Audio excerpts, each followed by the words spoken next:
கனிமொழி அவர்களே, நீங்க தான் சொன்னீங்க இளம் பெண்கள் அதிகமா விதவைகளா இருக்காங்க தமிழ்நாட்டுல, வந்தவொடனே டாஸ்மாக் மூடுவோன்னு சொல்லிட்டு இவங்களே இன்னைக்கு 2 டிஸ்லரிஸ் ஓபன் பண்ணியிருக்காங்க, மதுபான ஆலைகள். நம்ம ரஹமத் அண்ட் கோல எல்லா விதமான ஃபர்னிச்சர்ஸுமே ரொம்ப கம்மியான விலைக்கு கொடுத்துட்டு இருக்காங்க. வெறும் 3500 ரூபாய்க்கு சோஃபா, 6500 ரூபாய்க்கு வார்ட்ரோப், 9000 ரூபாய்க்கு பீரோ, கல்யாண சிறுவரிசை காம்போவே 49,500 ரூபாய் தான். இன்னைக்குதான் கனிமொழி போய் நிதி அமைச்சரை பார்த்திருக்காங்க.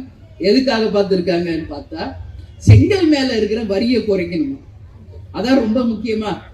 களிமண் செங்கல், சாம்பல் செங்கல், உபயோகமே இல்லாத செங்கல், இதுக்கெல்லாம் வரி குறைக்கணும். அவங்க போய் பார்த்தது வேற விஷயம், வெளியே வர்றது செங்கல் மேல் இருக்கின்ற வரியை குறைக்கணும். கனிமொழி அவர்களே, நீங்க தான் சொன்னீங்க இளம் பெண்கள் அதிகமா விதவைகளா இருக்காங்க தமிழ்நாட்டுல, வந்தவொடனே டாஸ்மாக் மூடுவோன்னு சொல்லிட்டு இவங்களே இன்னைக்கு 2